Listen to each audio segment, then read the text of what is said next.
Entrevista com o professor Ricardo Rugai no dia 4 de hoje de 4 de julho de 2018, na residência do professor, no município de Santos, litoral do estado de São Paulo. Professor Ricardo, você aceita ceder gratuitamente os direitos autorais dessa entrevista para fins de educação, cultura e pesquisa? Sim, tranquilo. Então tá ótimo. Então a gente pode começar com formação de Portugal.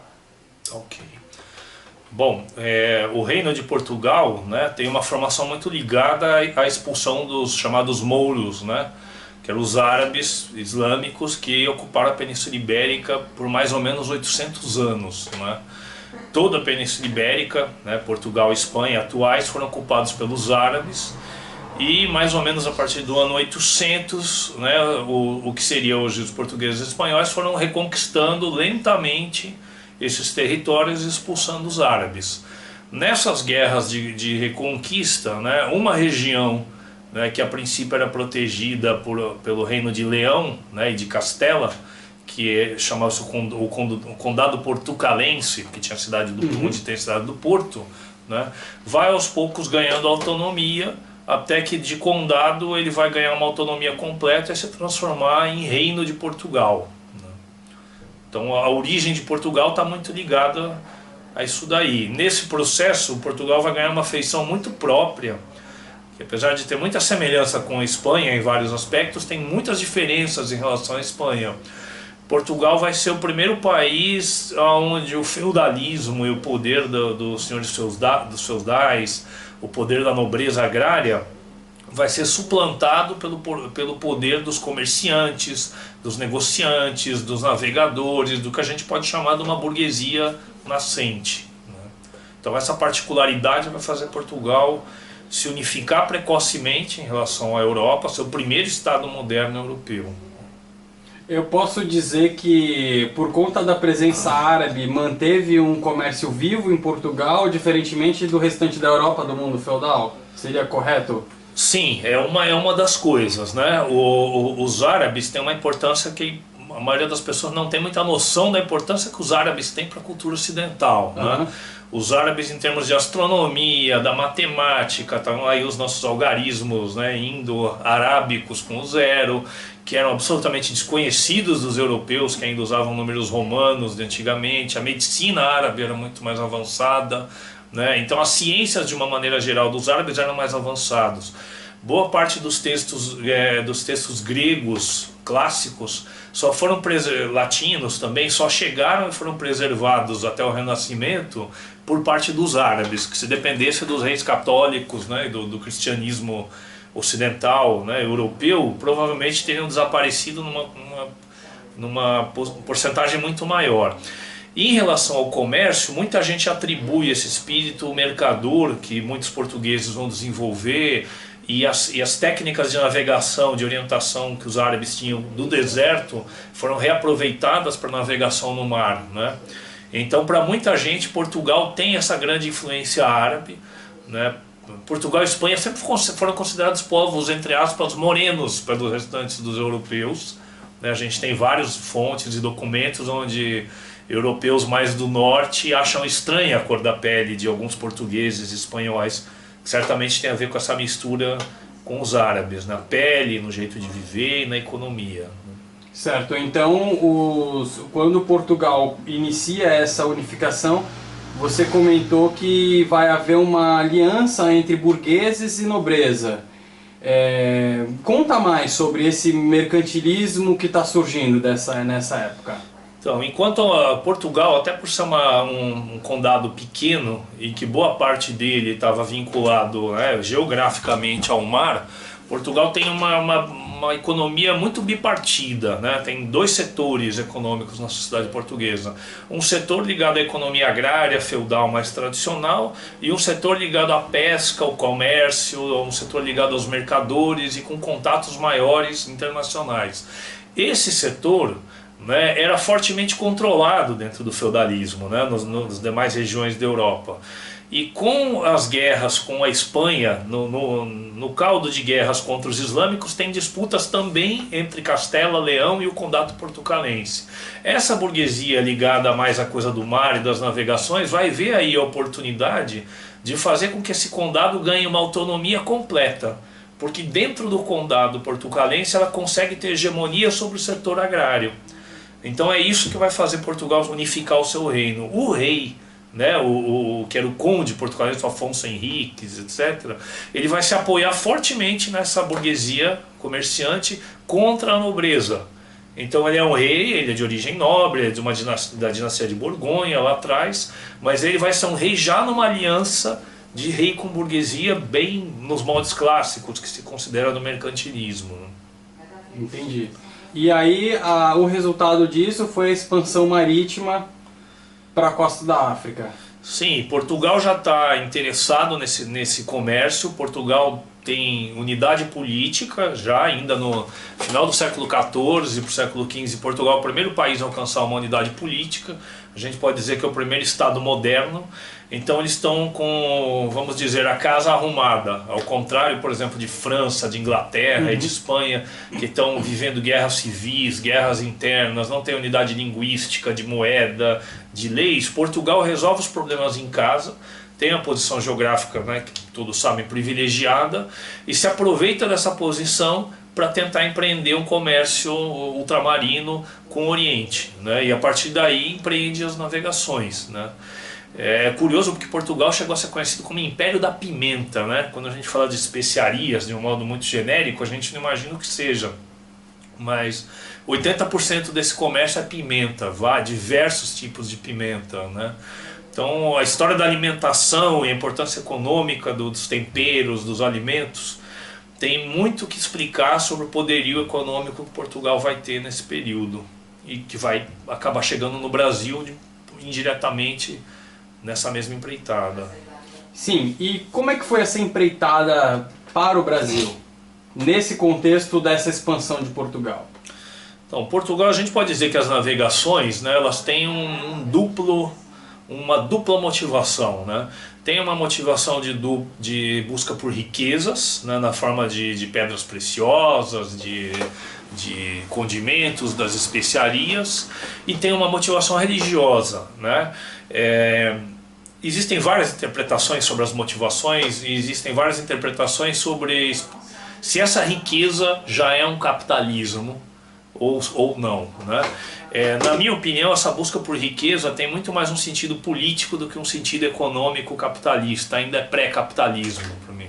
Não tem nada a ver com uma burguesia industrial, com propriedade privada, a mão de obra não é livre, né? Então é muito mais uma economia que está a serviço de um poder político do que o poder político a serviço da economia, se a gente puder tratar em o que é determinante e o que é determinado. E o fator religioso ainda é muito importante. Talvez menos peso do que na Espanha, em Portugal, mas ainda é muito importante. Portugal tem uma especificidade, Portugal tem uma população escassa, ao contrário de outros países europeus, como a Inglaterra ou como a própria Espanha. Então Portugal não tem condição de mandar famílias inteiras ou levas muito grandes de população. Essa condição vai fazer com que o português tenha necessidade de se miscigenar, né? Então o português sempre foi muito mais, não é que ele seja bonzinho, entenda bem, mas ao contrário do espanhol, que não se casava com o índio de maneira nenhuma, e que quando isso ocorria ele era praticamente banido enquanto espanhol da sociedade, o português vem com a missão inversa, de constituir famílias se miscigenando, de ampliar a população com uma necessidade econômica para a colonização. Então essa especificidade de Portugal é importante. Outra coisa que importa muito para Portugal é que Portugal é uma nação comerciante, seja de pedras preciosas, de especiarias. Portugal não tinha intenção de ser uma nação industriosa, uma nação que ia se fixar num território para daí passar a produzir. Mas a forma como vai se dando a colonização no Brasil vai obrigando Portugal a adotar esse caminho. Então Portugal não encontra nada que tenha interesse imediato no Brasil que o faça colonizar a terra rapidamente. Eles saqueiam o que eles podem aqui, que eles encontram facilmente pelo litoral, né? Como dizia o Frei Vicente Salvador, eles arranhavam o litoral feito caranguejos, né? Mal penetravam a terra. E a mesma atitude de Portugal é na China, é na Índia, em Goa, em Macau, é na África. Eles não adentram o território, eles estabelecem entrepostos, né? Fortalezas para estabelecer o comércio. Só que no Brasil, né, devido à imensidão da terra e devido aos ataques de piratas, a concorrência de franceses, holandeses, dos próprios espanhóis, Portugal tem que defender essa terra. A necessidade de defesa tem um custo, esse custo é alto, e para pagar esse custo eles necessitam inventar alguma atividade econômica, que a princípio tem o único objetivo de custear a defesa e a preservação do território colonial, né, que é o Brasil da época. Então Portugal é levado à agricultura não por uma decisão ou por um projeto. Portugal é levado por determinadas circunstâncias, levam Portugal a ter que fazer uma agricultura, que vai ser a cana-de-açúcar, para custear o seu domínio territorial. E lógico que isso, né, a gente pode falar um pouquinho mais adiante, isso daí vai determinar o caráter da colonização no Brasil. Sim, e como é que então foi instalada essa indústria açucareira aqui? Ela foi instalada muito duramente, né? A gente sabe que boa parte dos empreendimentos, a maioria dos empreendimentos fracassaram. Muitas vezes tem a ver com fatores climáticos, né? Com fatores de fertilidade da terra, de clima, né? A região da Baixada Santista, por exemplo, São Vicente, né? É tido como um caso de sucesso junto com Pernambuco, como os dois casos de sucesso, mas a gente precisa ter um pouco de cuidado com essa afirmação, porque ao contrário de Pernambuco e depois da Bahia, de regiões do Nordeste que vão prosperar muito, São Vicente a coisa se esgota rapidamente e a partir daí a atividade principal vira caçada de índios, para revender índios como mão de obra para outras regiões ou como escravos. Os primeiros 50, 60 anos da cana-de-açúcar, a mão de obra é indígena, né? Raramente a mão de obra africana é utilizada, né? Mas a mão de obra indígena é complicada, porque eles conhecem o território, eles se rebelam, existem casos inclusive de suicídio coletivo, né? Quando eles fogem, eles sabem para onde fugir. A captura do índio não é algo simples, não é algo fácil, existe uma resistência muito grande. E isso não é um comércio, isso é uma atividade aventureira para utilizar essa mão de obra, mas essa mão de obra não se mostra de fácil reposição, não se mostra um negócio rentável. Só que para os portugueses acumularem capital para conseguir comprar escravos na África levou algumas décadas. O negócio do tráfico negreiro é um negócio que exigia muita grana naquela época. O retorno do capital no engenho, a gente olha aquelas engenhocas de madeira hoje, que pra gente, nessa época de eletrônica, de computação, parece algo muito tosco. Aquilo era uma alta tecnologia naquele período e aquilo tinha um custo enorme para ser amortizado, né? Então montar um engenho exigia uma soma de capitais muito grande e comprar escravos na África exigia uma soma de capitais maior ainda, né? Então isso vai se generalizar a partir de 1560, 1580, na segunda metade já do século XVI. E a partir daí sim o açúcar, que era uma especiaria, algo especial, algo raro, algo que se dava em torrões, em casamentos para as pessoas, o açúcar vai se tornar uma commodity. O Brasil vai adoçar o paladar do mundo, né? Então isso vai ser uma revolução na alimentação mundial, nos hábitos de consumo do mundo todo. Sim, e você saberia explicar como que esse açúcar aqui na Baixada Santista ele começa a entrar em declínio nos anos seguintes? Olha, até onde eu sei tem muito a ver com o esgotamento do solo, né, com a falta de produtividade dessa terra que se esgota com o trabalho monocultor em pouco tempo, né? E tem uma distância maior em relação à Europa, se a gente comparar com Pernambuco, com Bahia, né? Uma dificuldade maior de se juntar capital para comprar escravos, né?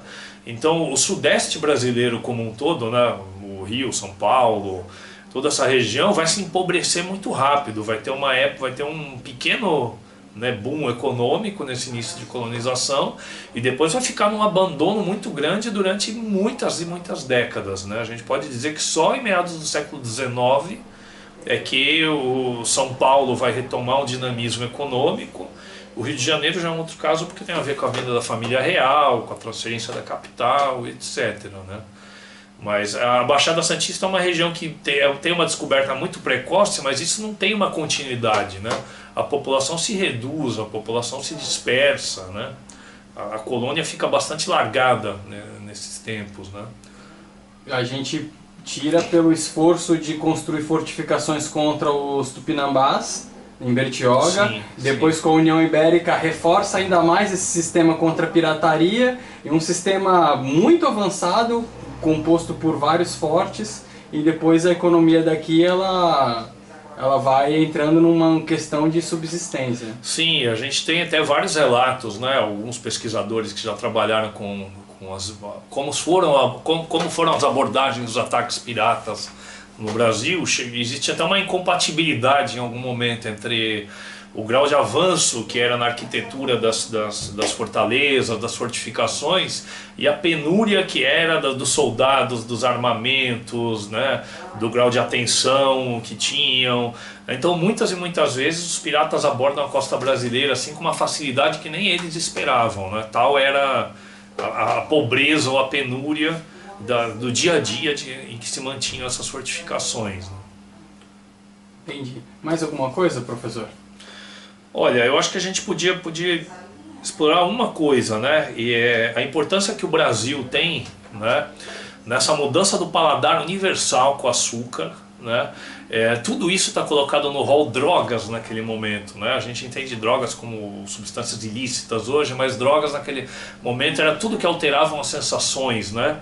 Então é interessante a gente pensar que os produtos que movimentaram a economia mundial desde as navegações, nenhum deles era um produto básico e necessário para a vida humana. Nós não estamos falando de milho, nós não estamos falando de arroz, nós não estamos falando de mandioca, nós não estamos falando de batata. Nós estamos falando de pimentas e condimentos, as especiarias no primeiro momento, do açúcar num segundo momento. Mais para frente a gente vai ter o café, né? A gente tem o tabaco nas colônias, né, inglesas no norte, né? Todos eles são produtos que a gente poderia chamar grosseiramente aqui como supérfluos. Ninguém morre de fome sem esses produtos, né? Mas todos esses produtos têm algumas características comuns. Eles mexem com a satisfação do ser humano, eles adicionam determinados tipos de satisfações incomuns para a vida que o europeu tinha, tiram a pessoa de uma determinada rotina, das sensações normais que as pessoas têm. Todos eles têm um valor agregado alto, eles são facilmente divididos, né, compartilhados, estocados. O transporte desses produtos é relativamente barato no frete, né? Imagina o custo de um navio de arroz, por exemplo, e o valor que tem um navio de açúcar, é infinitamente superior, né? Não existia nenhum comércio no mundo mais lucrativo do que a pimenta e depois do açúcar, né? O açúcar é um negócio, alguns historiadores econômicos têm cálculos, né, tentando descontar inflações e população, etc. Chegam a dizer que o açúcar foi talvez o ciclo histórico mais lucrativo que já existiu na humanidade, mais até do que o ouro e pedras preciosas, que por terem a função de moeda acabam se deflacionando, se desvalorizando, né? Então o Brasil tem uma importância econômica nisso aí. Essa riqueza do Brasil vai fluir por Portugal e para a Inglaterra e vai ter uma importância como capital inicial, digamos assim, na industrialização da Inglaterra, né? E Portugal, né? Uma coisa que é importante ressaltar, que eu sempre lembro quando eu estou dando aula para os alunos, as pessoas, o senso comum em geral, às vezes entende que os Estados Unidos deram certo porque foram colonizados pela Inglaterra e o Brasil deu errado porque foi colonizado por portugueses. Porque o português tem uma imagem atrasada e o inglês moderno. E na verdade é justamente o oposto, né? Portugal era uma nação moderníssima para a época, a Inglaterra era um caos, não podia nem ser chamada ainda de um reino unificado, e Portugal foi muito competente em administrar suas colônias, em acumular riquezas, e inclusive em perceber, quando estava entrando em decadência, que ela não tinha mais condição de ser uma nação de primeira ordem, e se ali a Inglaterra que estava assumindo esse posto. Então tudo que os portugueses podem ser chamados, eles podem chamar de qualquer coisa, menos de burros. Eles foram inteligentíssimos, mesmo que tenha sido para nos explorar, né? Mesmo que tenha sido para saquear o Brasil. Mas burros eles nunca foram. Beleza. Obrigado, professor. É isso, Rafael.